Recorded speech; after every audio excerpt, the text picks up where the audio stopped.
বাংলাদেশে একটি দ্রুত নির্বাচনের পক্ষে পশ্চিমা দেশগুলো আস্তে আস্তে সরব হচ্ছে এবং তাদের সামনের কাতারে আছে ভারত।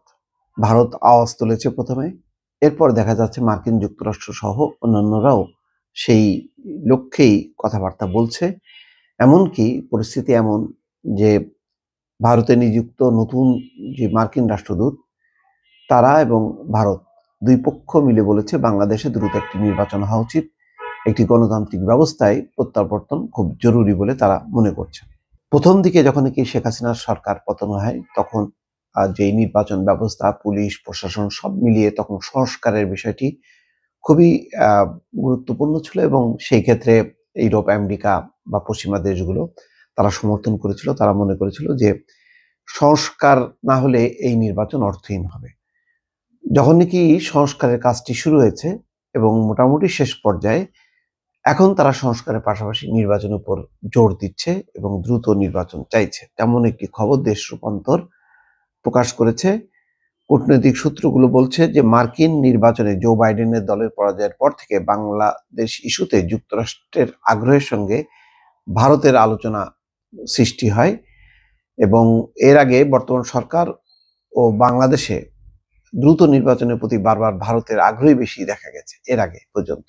শেখ হাসিনা ইস্যুতে ঢাকা দিল্লি কূটনৈতিক সম্পর্ক নিয়েও ওয়াশিংটন মাথা ঘামায়নি, কিন্তু সম্প্রতি বাংলাদেশের নির্বাচন নিয়ে ভারতের সঙ্গে যুক্তরাষ্ট্র আলোচনা করেছে বলে জানান ভারতে নিযুক্ত মার্কিন রাষ্ট্রদূত এরিক গারসেটি। অর্থাৎ ভারত মার্কিন যুক্তরাষ্ট্রকে কনভিন্স করেছে যে বাংলাদেশে একটা দ্রুত নির্বাচন হওয়া উচিত। স্বাভাবিক সম্পর্ক হলে মানে সম্পর্ক উন্নয়ন হবে।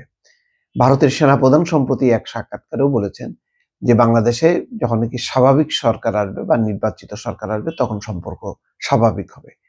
এইটা সেনাপ্রধানের বক্তব্য না, এটা আসলে ভারতীয় নীতি নির্ধারক বা ভারত যা চায় তারই একটি প্রতিফলন ঘটেছে ভারতীয় সেনাপ্রধানের কণ্ঠে। এবং তার সঙ্গে দ্বিমত করেনি মার্কিন রাষ্ট্রদূত বা মার্কিন যুক্তরাষ্ট্র সহ পশ্চিমারা। এছাড়া আঞ্চলিক দুই প্রভাবশালী দেশ ভারত, চীন সহ আরো কয়েকটি দেশ এবং আন্তর্জাতিক সংস্থা বাংলাদেশের নির্বাচন নিয়ে আগ্রহ প্রকাশ করেছে। বিশেষ করে বাংলাদেশের বড় রাজনৈতিক দল বিএনপি সহ সমমনা দলগুলো দ্রুত নির্বাচনের দাবির পরিপ্রেক্ষিতে আন্তর্জাতিক মহলের আগ্রহের বিষয়টি আরো ত্বরান্বিত হয়েছে বলে মনে করছেন কূটনৈতিক বিশ্লেষকরা।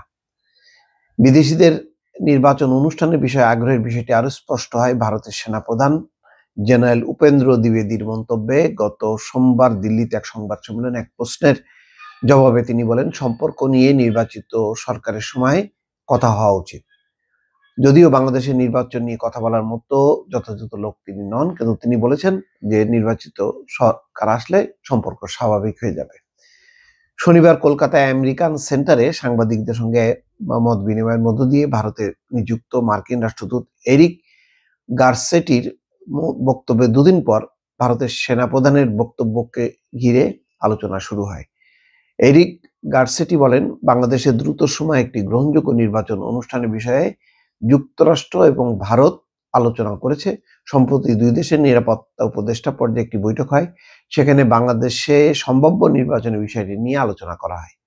গতকাল বৃহস্পতিবার ভারতীয় সংবাদ মাধ্যম WION-কে দেওয়া সাক্ষাৎকারে এরিক গারসেটি আরো জানান, ভারত ও যুক্তরাষ্ট্র দ্রুত সময়ের মধ্যে বাংলাদেশে নির্বাচন চায়। তিনি বলেন, গণতন্ত্র ও নির্বাচন বাংলাদেশে নতুন অধ্যায় খুলতে সহায়ক হবে। মার্কিন এই কূটনীতিক বলেন, আমরা উভয়ই যত দ্রুত সম্ভব বাংলাদেশে গণতন্ত্র এবং গণতান্ত্রিক নির্বাচন দেখতে চাই, আর এটি বাংলাদেশে নতুন অধ্যায় সূচনা করতে সহায়তা করবে। এমন মন্তব্যের মাধ্যমে দিল্লিতে নিযুক্ত মার্কিন রাষ্ট্রদূত এবারই প্রথমবারের মতো বাংলাদেশের নির্বাচন নিয়ে কথা বললেন। তিনি বলেন, আমি মনে করি ভারত ও যুক্তরাষ্ট্র একক নীতিতে বিশ্বাস করে, সেটি হলো উভয় দেশই শান্তিপূর্ণ দক্ষিণ এশিয়া দেখতে চায়। এই মুহূর্তে সবচেয়ে ঘনিষ্ঠ হয়ে কাজ করছে ভারত, যুক্তরাষ্ট্র। এদিকে নির্বাচন ও সংস্কারের বিষয়ে বিএনপি সহ অংশীজনদের কি অবস্থান তা জানতে ঢাকায় ইউরোপীয় ইউনিয়নের রাষ্ট্রদূত মাইকেল মিলার গত রবিবার বিএনপি এবং অন্য দলগুলোর সঙ্গে পৃথক বৈঠক করেন। একই সঙ্গে চীনের রাষ্ট্রদূত গত সোমবার বিএনপির মহাসচিবের সঙ্গেও বৈঠক করেন। নির্বাচনে কারিগরি সহায়তা দেওয়ার বিষয়ে জাতিসংঘ উন্নয়ন কর্মসূচি বাংলাদেশে কাজ শুরু করেছে। ইউএনডিপি একটি প্রতিনিধি দল এ বিষয়ে মঙ্গলবার নির্বাচন কমিশন এবং পররাষ্ট্র মন্ত্রণালয় বৈঠক করেছে। নির্বাচনের সহায়তা চেয়ে নির্বাচন কমিশন জাতিসংঘকে চিঠি দিয়েছিল। এ নিয়ে ঢাকায় সংস্থাটির আবাসিক সমন্বয়ক গোয়েন লুইস সাংবাদিকদের বলেন, নির্বাচনে কি সহায়তা প্রয়োজন তা মূল্যায়ন করা হবে। এ বিষয়ে অংশীজনদের সঙ্গে কথা বলে ইউএনডিপি কি সহায়তা দিতে পারে তা জানানো হবে। ফলে বাংলাদেশে দ্রুত সময়ের মধ্যে নির্বাচন অনুষ্ঠানে একটি চাপ বিদেশিদের পক্ষ থেকে তৈরি হচ্ছে বলে মনে করছেন ঢাকার রাজনৈতিক এবং কূটনৈতিক বিশ্লেষকরা। শনিবার কলকাতায় গারসেটি বলেছিলেন, 6 জানুয়ারি যুক্তরাষ্ট্রের জাতীয় নিরাপত্তা বিষয়ক উপদেষ্টা জ্যাক সুলিভান এবং ভারতের জাতীয় নিরাপত্তা উপদেষ্টা অজিত দোভালের মধ্যে একটি বৈঠক হয়। বৈঠকে বাংলাদেশে একটি গ্রহণযোগ্য নির্বাচন কিভাবে সম্ভব তা নিয়ে আলোচনা হয় এবং এই ক্ষেত্রে দুই দেশ কিভাবে সহযোগিতা করতে পারে তা নিয়েও কথা হয়। গারসেটি আরো জানান, তিনি নিজে ওই বৈঠকে উপস্থিত ছিলেন এবং আলোচনায় অংশগ্রহণ করেছেন। তিনি বলেন, বাংলাদেশের নির্বাচন এবং সংখ্যালঘুদের নিরাপত্তা ইস্যু নিয়ে আমাদের আলোচনা হয়েছে। আমরা বাংলাদেশকে একটি স্থিতিশীল, উন্নয়নমুখী এবং সহনশীল দেশ হিসেবে দেখতে চাই। যাক, বোঝা যাচ্ছে যে আস্তে আস্তে কিন্তু নির্বাচনের ব্যাপারে সংস্কার, যেহেতু কাজটা একটা প্রাথমিক পর্যায়ে শেষ হয়ে গেছে, সুতরাং সংস্কারের পাশাপাশি নির্বাচনটা চলতে থাকবে, এটা বিএনপি যেমন মনে করছে। একই সঙ্গে তার সঙ্গে সুর মিলাচ্ছে ভারত এবং পশ্চিমা দেশগুলো।